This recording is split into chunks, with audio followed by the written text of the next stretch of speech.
Slut American सेनाको boot नेपालमा त्यो बुट हटाउने न्यूमा भारतीय सेना नेपालमा यो कुरा स्योर हो। यो 30 देखि 40 वर्षमा नेपाल भारत बन्न सक्छ भन्दै आज मैले एमसीसी कारणले यस मैले त भन्दै आज मैले बारम्बार भनेको छ सन्तोषजी यो उमेरमा गगन थापाको उमेरमा शेरबहादुर देउबा जतिको भाषण कसैले पनि गर्दैन थियो के कमल थापालाई राजेन्द्र लिङ्गदेनले हराउनु पार्टीभित्रको उपलब्धि होला तर नेपाली राजनीतिमा ठूलो उपलब्धि मान्न सकिँदैन। असली राजतन्त्रवादी दिपेन्द्र क्यान्डल भन्दा यो देशमा कोही पनि छैन। राजा ज्ञानेन्द्रलाई पनि आफ्नो सत्ता जोगाउने अपर्च्युनिटी थियो नि थियो कि थिएन त्यो उहाँले नसक्या हो नि।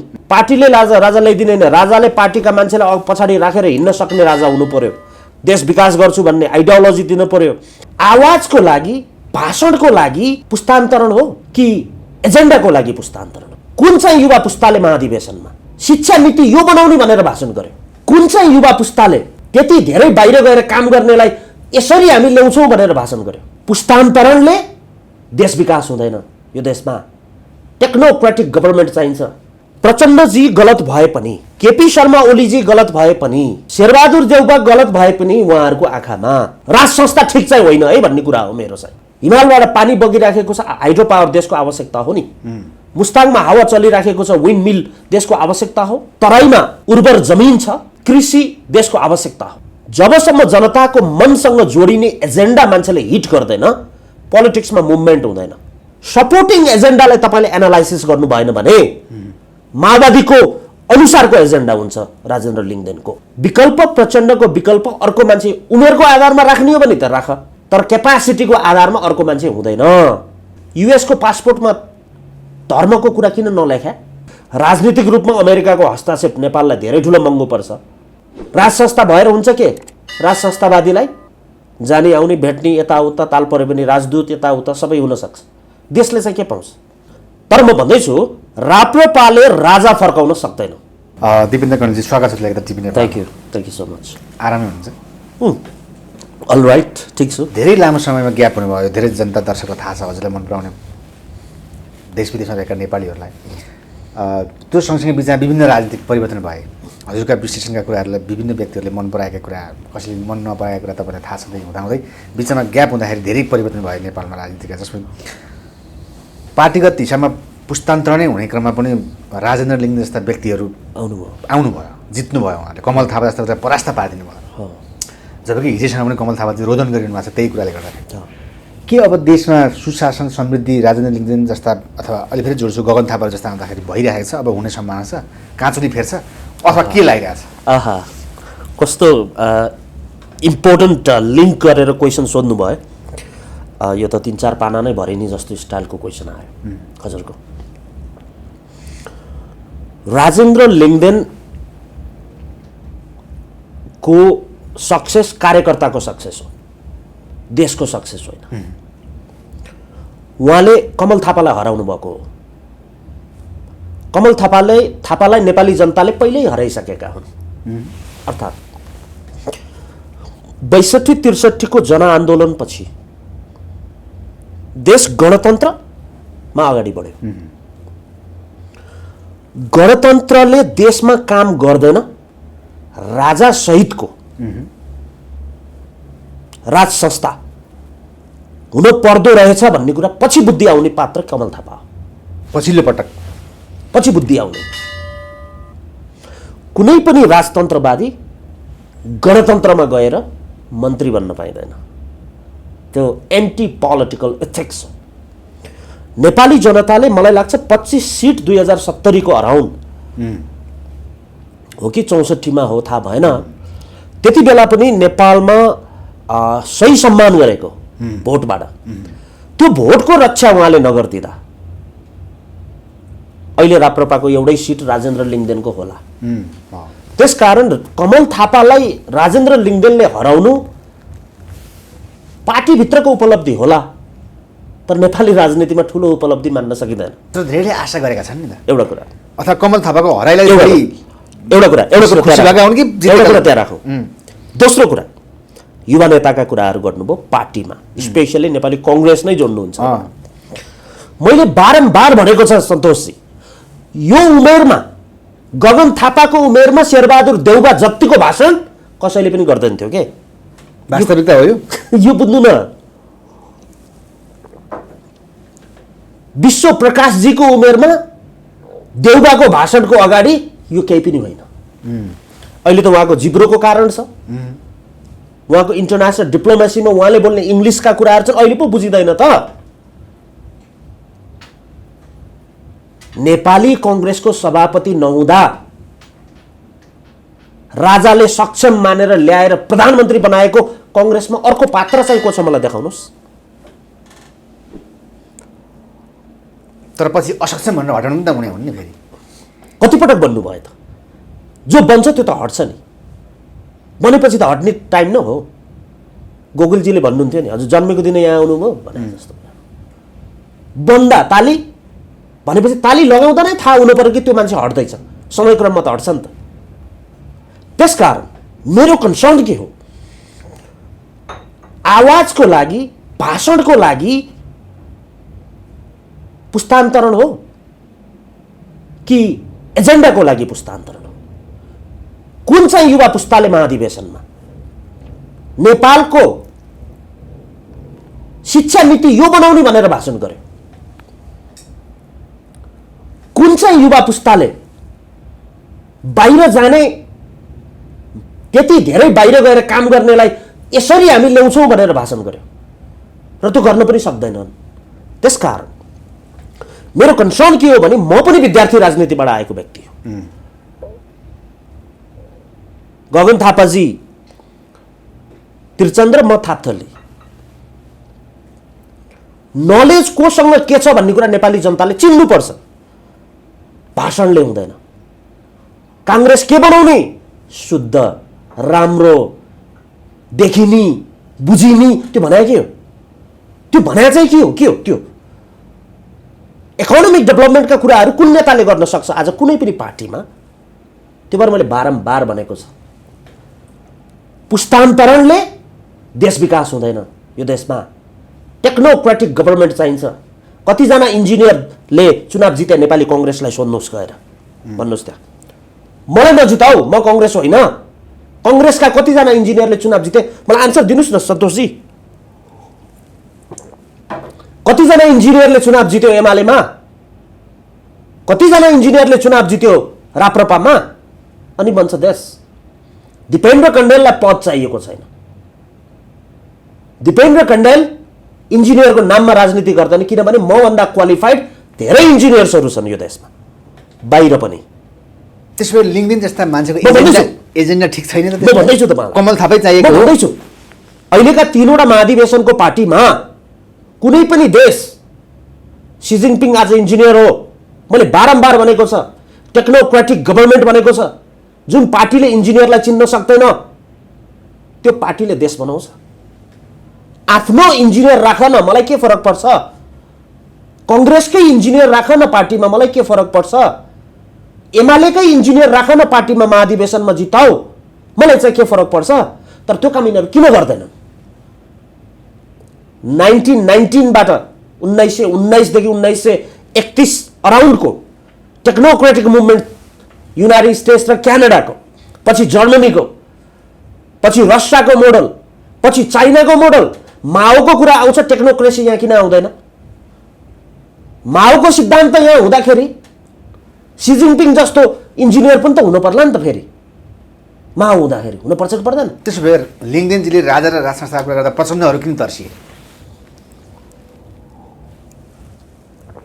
मलाई त्यति थाहा छैन उहाँहरू किन तर्सिनु भयो भन्ने कुरा तर एउटा कुरा चाहिँ दिपेन्द्र क्याण्डेल के राख्छ भने प्रचण्डजी गलत भए पनि केपी शर्मा ओलीजी गलत भए पनि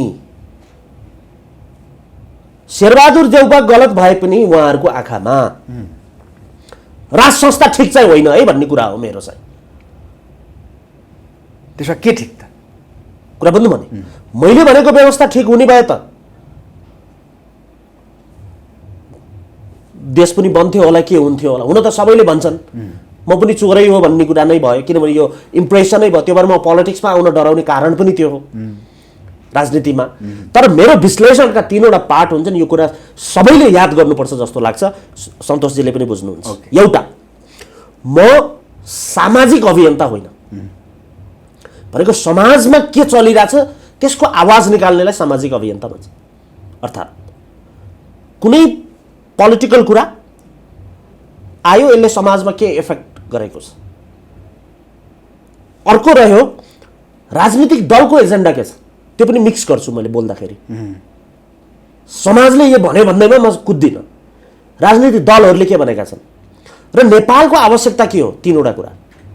यो तीनवटालाई फ्युजन बनाएर बोल्न सक्ने क्यापासिटी राख्नु पर्दछ पब्लिक इनोभेटरले भन्ने मेरो कन्सर्न हो। त्यसकारण कहिले एउटै मान्छेलाई मेरो कुरा मन पर्छ, कहिले त्यही मान्छेलाई मेरो कुरा मन पर्दैन, किनभने मैले सधैँ एउटै एङ्गलको कुरा मात्रै गर्दैन। र रह्यो कुरा देशको कुरामा गर्दैछु म तपाईँलाई, देशको आवश्यकता के हो। हिमालबाट पानी बगिराखेको छ, हाइड्रो पावर देशको आवश्यकता हो नि। मुस्ताङमा हावा चलिराखेको छ, विन्ड मिल देशको आवश्यकता हो। तराईमा उर्वर जमिन छ, कृषि देशको आवश्यकता हो। राजनीतिक दलको पनि आफ्नो आइडियोलोजी हुन्छ देश विकासको लागि। भलै त्यसलाई टेक्नोक्रेटिक गभर्मेन्टमा कन्भर्ट गर्न नसक्दा नेपालका नेताहरूलाई फेलर लिडरको रूपमा संज्ञा दिने गरिन्छ। तर जुन तरिकाको एडमिनिस्ट्रेसन सिस्टम पोलिटिकल पार्टीमा आज छ, त्यो पोलिटिकल पार्टीले नेपाली कांग्रेसले देउबा भन्दा उत्तम लिडर भोलि दिन सक्दैन भन्ने मेरो कन्सर्न हो। कुनै हालतमा पनि देखाउनु पर्यो नि एडमिनिस्ट्रेसनबाट। बोलीले हुन्छ, गफले हुन्छ, गफले हुनु पर्यो। देउबाको उमेरमा प्रधानमन्त्री बनेर देखाइदेऊ न कांग्रेसको अर्को युवा नेताले, भइहाल्यो त भएन। शेरबहादुर देउबा प्रधानमन्त्री बनेको उमेरमा एकजना कांग्रेसको नेताले प्रधानमन्त्री बनेर देखाइदिए भयो नि त। म कांग्रेसको मान्छे होइन, कुरा बुझ्दै हुनुहुन्छ तपाईँले। तर मैले सिस्टमको कुरा गर्दैछु। के पाउनुहुन्छ तपाईँ? देउबाको ठाउँमा अर्को भयो भने पाउने चाहिँ के हो तपाईँले? नथिङ। के पाउनुहुन्छ? कहाँ छ ब्याकग्राउन्ड तपाईँको? कहाँ छ तपाईँको एजुकेसन? कहाँ छ स्कुलिङ? जानुभएको छ कन्फरेन्स लिन, सेमिनार लिन टाइम टु टाइम? एकपल्ट पढेपछि पुग्छ? होइन। त्यसकारण जबसम्म इन्जिनियर्सहरू पार्टीमा हुँदैनन् देश विकास हुँदैन। कुनै इन्जिनियरकै कुरा आएको कुनै हालतमा हुँदैन। अरू पेसा व्यवसायका मान्छे पनि छन् नि, अरू पेसा व्यवसायको मान्छेहरू पनि राख्ने हो। तर innovation starts from engineering, science and engineering. मेरो कुरा यति। अथवा कुनै वैकल्पिक अवस्था रविन्द्र मिश्रको जस्तो कुरा गर्न खोज्नु मेरो कुरा होइन, वैकल्पिक कुरा होइन। साइन्स एन्ड इन्जिनियरिङका मान्छेहरू छन् यो देशमा, होइन? तर तिनीहरूले अपर्च्युनिटी किन पाउँदैन पार्टीभित्र? पत्रकारका हिसाबमा रविन्द्र मिश्र त आए त, तर के भइरहेछ? कस्तो वैकल्पिक पार्टी गर होइन? वैकल्पिक पार्टी रविन्द्र मिश्रजी आउनुभयो, उहाँको पार्टीलाई 2017मै दिपेन्द्रले दिएको थियो, त्यो अनुसार त्यो पार्टी त्यही साइजमा सेलायो। सिम्पल कुरा। भट्टराई आफ्ना कार्यकर्तालाई कारबाही गर्दै निकाल्दै होइन। जे उहाँ के पार्टी हो? विवेकशील साझा पार्टी, चर्चित के पार्टी। पार्टी 123 कि 24 भन्दै हुन्थ्यो केपी शर्मा ओलीजीले पार्टीका नाम त। 2017मा चुनाव हार्छ भन्ने पहिलो व्यक्ति दिपेन्द्र कण्डेल हो। त्यति हिम्मत राखेर बोलेको, चुनाव हार्नुभयो। त्यो भिडियो चाहिन्छ पनि म दिउँला त। उहाँको आवश्यकता छैन नेपालमा? धेरै नौ नौ एजेन्डा लिएर आउनुभएको मान्छे, राष्ट्रियताको एजेन्डा नौ। नेपालको आवश्यकता एउटा छ। एउटा आवश्यकता नेपालको के छ भने अझै पनि नेपाली जनता र दिपेन्द्र कण्डेलको पनि एक्सपेक्टेसन, राप्रपाले राजा ल्याउन सक्दैन, नट पोसिबल। कुनै हालतमा ल्याउन सक्दैन। कमल थापाको रोदन के हो त्यसो भएदेखि? किन उहाँलाई नै विरोध गरिनु भएको छ हिजोसम्म? मलाई थाहा छैन, तर म भन्दैछु राप्रपाले राजा फर्काउन सक्दैन। भिलेनको रोल चाहिँ कमल थापाले गर्नका लागि। सुन्नुहोस्, नेपाली जनताले चाह्यो भने ती जनता भनेका के हुन्? जो प्रत्यक्ष हार्टसँग कनेक्टेड हुन्छन् नि, ती भनेका जनता हुन्। ती जनताले चाह्यो भने कुनै पनि व्यवस्था ल्याउन पनि सक्छ है यो देशमा। जबसम्म जनताको मनसँग जोडिने एजेन्डा मान्छेले हिट गर्दैन, पोलिटिक्समा मुभमेन्ट हुँदैन। कुरा बुझ्नु भने मुभमेन्ट हुँदैन। पार्टी त 100 वटा हुन्छ, 200 वटा हुन्छ पार्टी। मलाई लाग्छ यो एजेन्डा सच्चिएन भने,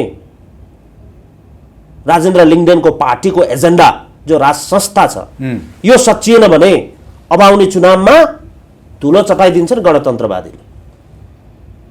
के राजतन्त्रमा चाहिँ के पर्छ त्यसो भए? अब म भन्छु तपाईँलाई,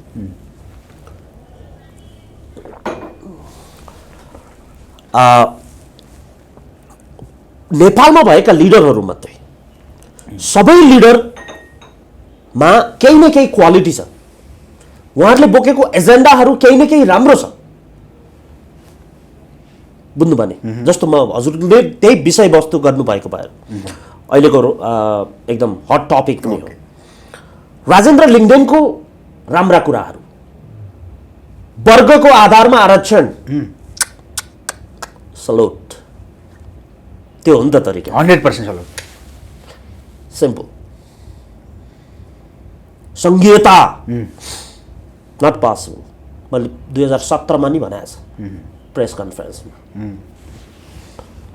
नट पोसिबल। अर्को आयो हिन्दू राष्ट्र, गलत, कुनै हालतमा न न न। यसलाई केही छोरे अब म तपाईँलाई भनौँ यसको अर्थ कहाँसँग कनेक्ट हुन्छ। अब म भन्छु तपाईँलाई, म जातीय द्वन्द्वको सेन्स आउने पार्टी जो माओवादी हो, हुन त म पनि पहिलाको माओवादी हो, म कार्यकारी राष्ट्रपतिको कारणले मात्रै माओवादी बनाए हो। कार्यकारी राष्ट्रपतिको कारणले मात्रै म माओवादी बनाए हो।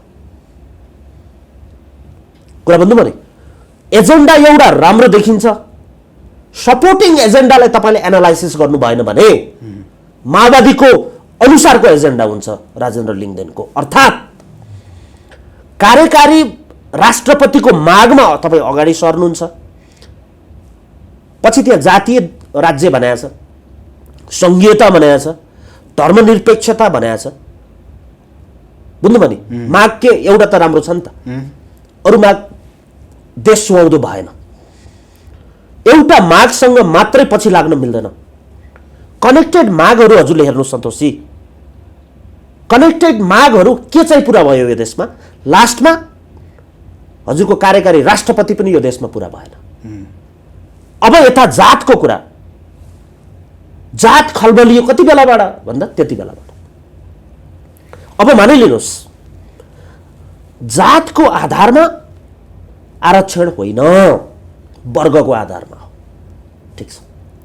अब धर्मनिरपेक्षता जो लागिसक्यो, मलाई यो नर्मली मलाई यो रिलिजनको कुराहरू चाहिँ त्यति गर्न मन पर्दैन, लागिसक्यो त्यो हटाएर चाहिँ के हुन्छ अब। अनि बाँकी 20% गैर हिन्दूलाई कुन चाहिँ आरक्षण दिनुहुन्छ लिङ्गदेनजीले? फेरि उहाँहरूलाई आरक्षण के नि? फेरि जो मुस्लिम नेपालमा जन्म्यो, नेपालमा हुर्क्यो, नेपालमा बस्यो, उसको अधिकार छ कि छैन? आज त डे क्रिसमस डे हो, मेरी क्रिसमस। म क्रिस्चियन बन्न कसले चाहिँ रोक्न सक्ला र यो देशमा? मेरो छोरा मुस्लिम बन्न सक्ला, कसले रोक्ने? सरकारले भोलि विधेयक पनि गर्यो, राष्ट्रिय विधेयक होइन। त्यसकारण यो गलत एजेन्डाहरूतिर लगेर यो नेपालको सेन्टिमेन्टमाथि धेरै खेल्यो माओवादीबाट। राजेन्द्र लिङ्गदेनले त्यो प्रयास नगर्दा हुन्छ है। माओवादीबाट भन्नुभयो नि, माओवादीबाट जातको आधारमा राज्य पायो कसैले? जातको उठायो मान्छे, गुडुडुडुडुडु जातको आधारमा। जब एजेन्डाले मन कनेक्ट हुन्छ नि, अनि सडकमा आन्दोलन गर्ने, क्याडर तयार गर्ने हो। त्यसका लागि 2-3 कुराहरू हुन्छ। एउटा कुरा, छिमेकीसँग लड्न पर्यो भने गन लिएर हिँड्छ हामी यहाँबाट, दुश्मन। जातको आधारमा भनेपछि दुश्मन, धर्मको आधारमा भनेपछि दुश्मन। यो पोलिटिक्सका टुलहरू हुन्, पोलिटिकल मुभमेन्टका टुलहरू हुन्। प्रचण्ड पथले यो सबै बिगारेको हो र हजुर? एक्ज्याक्टली। अहिले पनि प्रचण्ड पथ नै हाबी भन्ने कुरा यो सम्मेलनमा त उहाँलाई ओके गरिएको छ त। प्रचण्ड पथ कार्यकारी राष्ट्रपति हो। दिपेन्द्र कण्डेलले जानेको प्रचण्ड पथ कार्यकारी राष्ट्रपति। प्रचण्डको आवश्यकता त्यो हिसाबमा छैन। अब नेपाल कम्युनिस्ट पार्टी माओवादीमा भएको पार्टीको बारेमा मैले विश्लेषण गर्न चाहिँ सक्दिनँ। जनयुद्ध गरेर आएको वर्गको मजदुरको पार्टी हो। तर विकल्प जुन छ नि, विकल्प प्रचण्डको विकल्प अर्को मान्छे उमेरको आधारमा राख्ने हो भने त राख, तर क्यापासिटीको आधारमा अर्को मान्छे हुँदैन। देउबाको विकल्प अर्को छैन। त्यही भने हो मैले। के गरेँ महाधिवेशनमा मैले के भनेको छ रिपोर्टर्स क्लबमा भने, यदि नेपालको विकास भयो भने सन्तोषजी पुरानै नेताबाट हुन्छ, स्थापित नेताबाटै हुन्छ भनेको छ मैले। आज देउबा किन जित्नुभयो? दिपेन्द्र कण्डेलले जिता हो। नेता बाहिरी शक्तिको कुरा गर्छन् खालि, वाट एभर, तर पार्टी त जित्यो नि त, होइन? तर देशका लागि त राम्रो नहुन सक्छ नि त बाहिरी शक्तिको कुरो हो भन्दा। सुन्नुहोस् न, त्यो त अब पार्टीले सेलेक्ट गरेको कुरा, देशको लागि नराम्रो कुरा त देशमा पार्टी नयाँ बन्नु पर्यो, नयाँ बन्ने पार्टीको नयाँ एजेन्डा हुनु पर्यो। त्यो एजेन्डाले मान्छेको मनलाई कनेक्ट गर्नु पर्यो। त्यही कनेक्टमा एमसिसीको कुरा आएको कुरा थियो। बुझ्यो नि? त्यो कनेक्सनले गर्दा मान्छे सडकमा आउन सक्नु पर्यो। अनि त्यो लिड गर्न सक्ने एउटा पात्रको परिकल्पना हुन सक्नु पर्यो, अनि पो आउँछ त आन्दोलन। त्यो हो सन्तोषजी, दिपेन्द्र कण्डेल फिल्डमा जाँदा क्यामेरा छोडेर सन्तोषजी पछि पछि आउन सक्ने मैले बनाउनु पर्छ आन्दोलनमा। अब रह्यो राज संस्था। राज संस्थाले के दिन्छ तपाईँलाई? चिनीको भाउ कति कम हुन्छ भोलिपल्ट? नेपालको अर्थव्यवस्थामा के टेवा पुग्छ राज संस्था आइसकेपछि? कुनै पनि कुरा फाइट गर्नलाई त तपाईँ घरमा छिमेकीसँग लड्नलाई के को लागि लड्ने? तपाईँले राज संस्थाको लागि गणतन्त्रमा आइसकेको देशको नेताहरूसँग फाइट गर्ने हामी नेपाली जनताले अब चुनावकै सही, मुभमेन्टको सही न, त्यो हुन सक्दैन। त्यसकारण असली राजतन्त्रवादी दिपेन्द्र कण्डेल भन्दा यो देशमा कोही पनि छैन। कुरा बुझ्नु नि? ज्ञानेन्द्र शाहलाई इङ्गित गरिएको, उहाँको आवश्यकता छैन भन्नु खोज्नुभयो? होइन, असली राजतन्त्रवादी बनाएको हो जसले राजतन्त्रको आवश्यकता देख्छ। किन? विकासको लागि। किन? यी छोटे राजा धेरै भयो, एउटै राजा ठिक छ, तर एक्जिक्युटिभ हुनु पर्यो। भनेको रुल लिड गर्न सक्ने हुनु पर्यो, आफू आउनु पर्यो सडकमा। त्यो राजा खोजेको दिपेन्द्र कण्डेलले। मैले धेरै पटक इन्टरभ्यूमा भनेको छु, मौसुफ अगाडि आएर नेपाली जनताको अगाडि बोली बक्स्योस्। किन सक्नुहुन्न उहाँले? मेन समस्या त्यो आम नट स्योर, त्यो मलाई थाहा भएन। तर उहाँको नाम लिएर अलिअलि सेन्टिमेन्ट भएका मान्छेहरूलाई कलेक्सन गर्ने जुन काम गरिराखेका छन् यी राजनीतिक दल र सामाजिक अभियन्ताले, यो गलत छ। कमल थापाको राजनीति पत्ता साफ पारेको राजा ज्ञानेन्द्र भनेर उहाँले भन्नु पनि हिजो। अब त्यो मलाई थाहा भएन, तर कनेक्सन त हुन्छ नि देशमा यो। तर राजा ज्ञानेन्द्रले यदि पोलिटिकल पार्टी चलाएको हो भने यो चाहिँ एगेन्स्ट हुन्छ है, यो चाहिँ गलत हुन्छ। उहाँले जनताको मन जित्ने हो, पार्टीको मन जित्ने होइन है, यो कुरा चाहिँ बोलिदिन्छु। पब्लिक स्पिच दिनु पर्यो नि, जनताको मन कनेक्ट गर्नु पर्यो नि। पार्टी चलाएको हो भने त यो त इट्स एकदमै नराम्रो कुरा हो। पार्टी चलाएको राजा ज्ञानेन्द्रले हो भने त ल लेखेर राख्नुहोस् अथवा नराख्नुहोस् सन्तोषजी, राज संस्थाले मेरो लाइफमा, हजुरको लाइफमा, कुनै पनि नेपालीको लाइफमा कुनै पनि आर्थिक रूपमा परिवर्तन ल्याउन सक्दैन। मतलब यो होइन कि राजा ज्ञानेन्द्रसँगको डिस्टेन्स टाढा भनेको होइन। राजा ज्ञानेन्द्रले अगाडि आएर सत्ता लिन सक्ने गरी प्लान बनाएर अगाडि आउनुहुन्छ भने मलाई लाग्छ नेपाली जनताले एकपटक सहयोग गर्छ। एकीकरणदेखि सबै देश हेर्दा महेन्द्रका कामहरू हेर्दाखेरि पुर्खा त राजाले नै गरेको छैन सबै? माने मैले पुर्खा सबैले गरे त्यो भनेर हजुरले नन एक्जिक्युटिभमा राजा किन चाहियो भन्ने कुरा मात्रै मेरो कन्सर्न हो। राजा मलाई चाहिन्छ, तर एक्जिक्युटिभ पावरको लागि मात्रै चाहिन्छ, जसले आफ्नो एक्जिक्युटिभ लिडरसिप दिन सकोस्। कुरा बुझ्नु भने राजा महेन्द्रले गर्यो भन्ने हजुरको प्रश्न यहाँनिर म अलिक कनेक्ट गरौँ। राजा महेन्द्रले गर्यो भनेर ज्ञानेन्द्रको नाम लिनुहुन्छ भने राजा महेन्द्रकै स्टाइलमा ज्ञानेन्द्र किन भन्नुहुन्न फेरि? राजा महेन्द्र भने के हो? पञ्चायत व्यवस्था हो। व्यवस्था चाहिँ राज संस्था, कन्स्टिट्युसनल मोनार्की। अनि काम चाहिँ महेन्द्रसँग कनेक्ट कसरी हुन्छ सर? टोपीसँग टोपी कनेक्ट गर्नु न, ज्याकेटसँग ज्याकेट, यो त कनेक्ट नै हुँदैन। किनभने हजुरको ज्याकेट स्टाइल महेन्द्र कनेक्ट नै भएन यो हिसाबमा। कसरी भयो त? राज संस्थामा कसरी कनेक्ट हुन्छ? जुन संस्था अहिलेसम्म थिएन, जहिले पनि एब्सोल्युट मोनार्की र अर्को कन्स्टिट्युसनल हो, कन्स्टिट्युसनलमा पनि एक्जिक्युटिभ पावर राजाको थियो भने कसरी कनेक्ट हुन्छ? कुरा चाहिँ हजुरले पृथ्वीनारायण शाहको गर्नुहुन्छ, कुरा चाहिँ हजुरले के अरे राजा ज्ञानेन्द्र के अरे महेन्द्रको कुरा गर्नुहुन्छ, कुरा 5 विकास क्षेत्रको मोडल कुरा गर्नुहुन्छ, राजा महेन्द्रको जस्तो सङ्घीयताको कुरा गर्नुहुन्छ, अनि राख्ने चाहिँ राजालाई कन्स्टिट्युसनल मोनार्कीमा जस उद्घाटनको लागि राख्ने, अनि उहाँले चाहिँ के बनाउनुहुन्छ? यो गलत आइडियोलोजीले कुनै पनि जनता, ती जनता फेरि यहाँ त फेरि बौला होला अलि भर्खर यहाँ हे गर्ला, यी जनता बनाए। इन्जिनियरहरू काम छोडेर सडकमा आउनु पर्यो, डक्टरहरू हस्पिटल छोडेर सडकमा आउनु पर्यो। That's it. सुखी नेपाल समृद्ध नेपालीको लागि त सङ्घीयताका त अझै पनि छ त? कसको? नेपालमा मैले भने आन्दोलनको कुरा गरेको। सङ्घीयताको कुरा, यो सङ्घीयता गलत थियो, राख्न हुँदैन थियो, राखे भन्ने कुरा कन्सर्न हो। कुरा बुझ्नु भने गणतन्त्र गलत होला, गणतन्त्रमा अहिले देखिएका लिडरहरू गलत होला, तर सबै लिडर भोलि गलत नहुन पनि सक्छन्। कुरा बुझ्नु भने तर यसको विकल्प खोजेको कसैले हो भने सही विकल्प नेपाली जनतालाई दिन सक्नुपर्छ। मलाई त लागेन सही विकल्प यो राप्रपाको कुनै पनि विकल्प सही लागेन मलाई। अब धर्मको लडाइँ हुन्छ यो देशमा राप्रपाको त्यो मुद्दाले गर्दा, धर्मकै लडाइँ हुन्छ, लडाइँ हुन सक्छ। जब तपाईँले पोलिटिक्स गर्दा डिस्क्रिमिनेसन स्टार्ट गर्नुहुन्छ, त्यो 20% उपेक्षित गरे भयो कि भएन? भयो कि भएन? भयो। धर्ममा उपेक्षित गर्न पाउनुहुन्छ?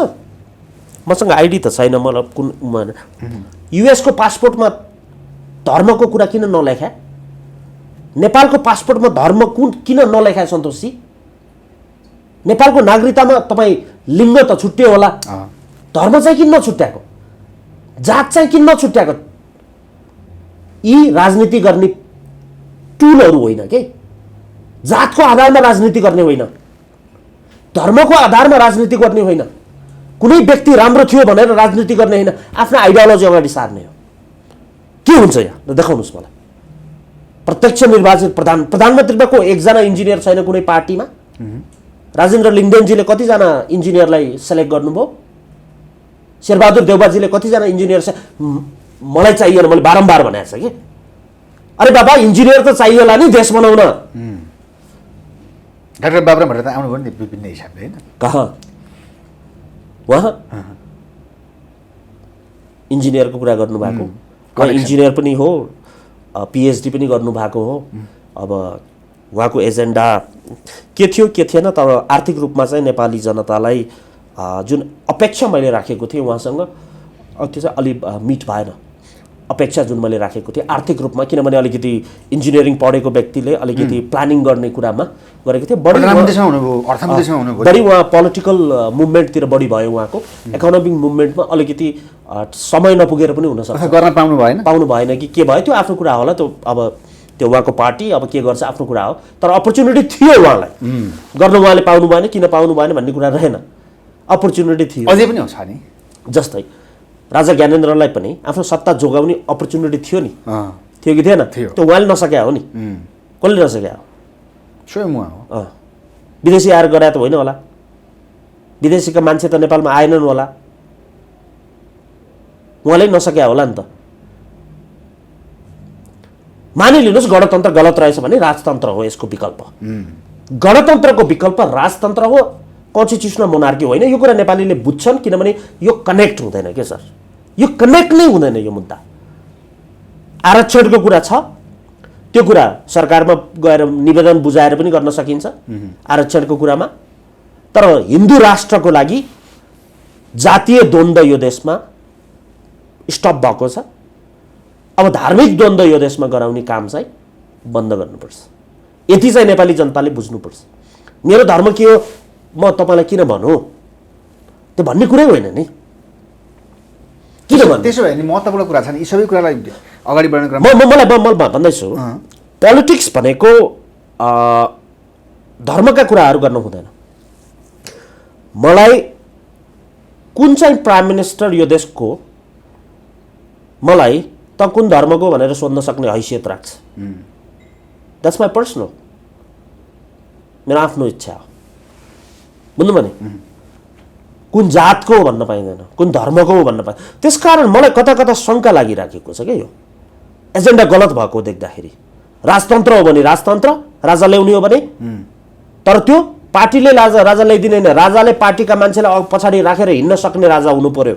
देश विकास गर्छु भन्ने आइडियोलोजी दिनु पर्यो। आर्थिक सामाजिक राजनीतिक के हो त हुने, हामीलाई त फ्युचर हेर्नु पर्ला नि त, त्यो हेर्ने हो। राज संस्था भएर हुन्छ के?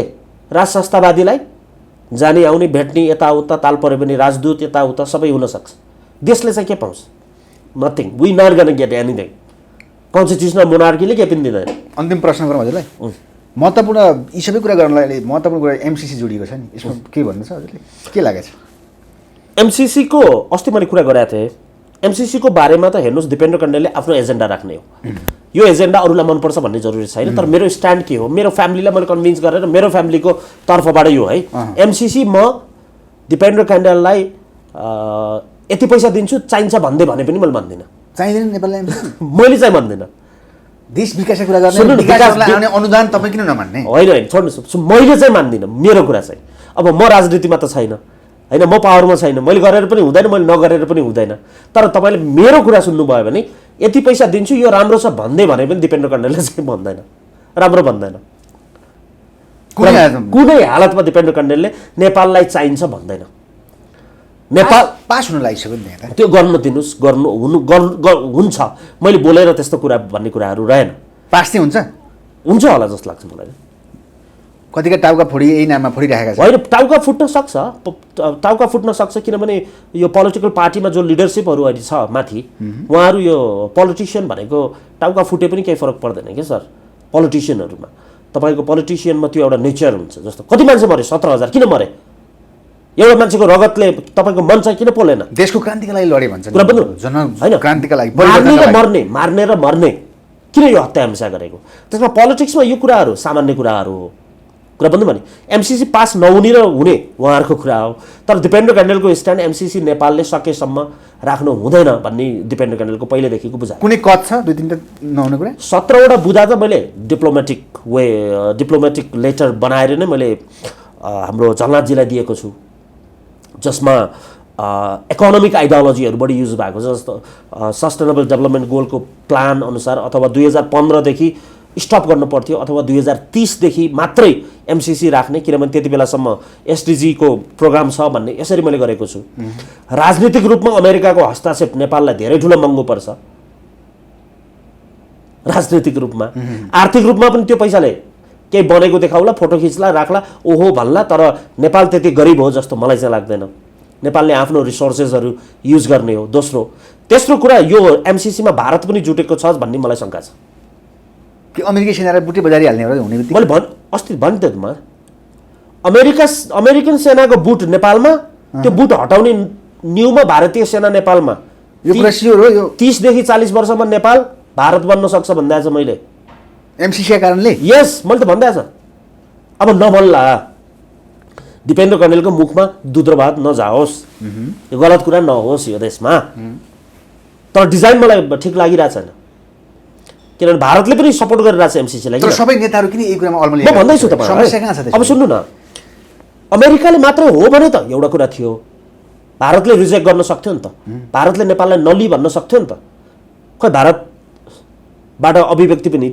एमसीसी को पक्षमा देख्छु म त नेपालका नेताहरू पनि अलि पक्षमा देखिन थालेका छन् आजकल त्यसकारण यो कतै अब हेर्नुहोस् अगुल्टुले हिर्काएको कुकुर बिजुलीदेखि चम्किन्छ भने जस्तै अब माओवादी आन्दोलन प्लान्टेड गेम हो भन्ने सबैलाई थाहा छ हैन अनि धेरै लिडरहरू प्लान्टेड नै छन् भन्छन् हैन अब नाडी छाम्ने कुराहरू रहेन तर धेरै लिडरहरू विदेशीसँग झुकेरै बसेको देखिन्छ सो एमसीसी पारित गर्ने र नगर्ने यो अभियन्ताहरूको सानो जुलुसले रोकिन्छ जस्तो मलाई चाहिँ लाग्दैन अब अरु जुन नर्मल पिपलहरू छ पोलिटिक्सबाट उनीहरू भोट चाहिँ हाल्दिउला तर यो आन्दोलनमा गएर केही छैन किन छैन भने धेरै पटक हामी प्रयोग भइसक्यौं त्यसकारण हामी यो आन्दोलनको कुनै औचित्य छैन भन्ने त्यहाँ गयो अब रह्यो कुरा मिडिया हाम्रो काम पनि गर्नु पर्यो मिडियामा आउनु पनि पर्यो यो मिडियाको कार्यकर्तासम्म पुग्ने आवाजहरू जो छ यो आवाजले केही उमङ्ग र तरङ्ग ल्याउने कुरा मात्र हो यसले पनि नेपालको पोलिटिक्समा ठोस असर पार्छ जस्तो मलाई लाग्दैन किनभने रियल मान्छेहरू चाहिँ पोलिटिकल कुराहरू चाहिँ नहेर्दा नै राम्रो हुन्छ भन्ने देखिन्छ नेपालमा भएका एकदमै क्वालिफाइड मान्छेहरू उनीहरूलाई यो कुरा मनै पर्दैन पोलिटिकल टक्स नै उनीहरूलाई कुनै पनि मन नै पर्दैन यो अब हामी पोलिटिक्समै भएकोले कसले के भने भन्ने कुरा हो उहाँहरूको आफ्नो लाइफ छ त्यसकारण नेपालमा पिपल मुभमेन्ट गराउने एजेन्डा हिट गर्नको लागि कि राजतन्त्र नै भन्नुपर्छ कि चुप लागेर कार्यकारी राष्ट्रपति भन्नुपर्छ यो दुईटा अर्थ बाहेकले पिपल मुभमेन्ट चाहिँ यो देशमा हुन सक्दैन हस् थ्यांक यू विनोद सनकलास थ्यांक यू सो मच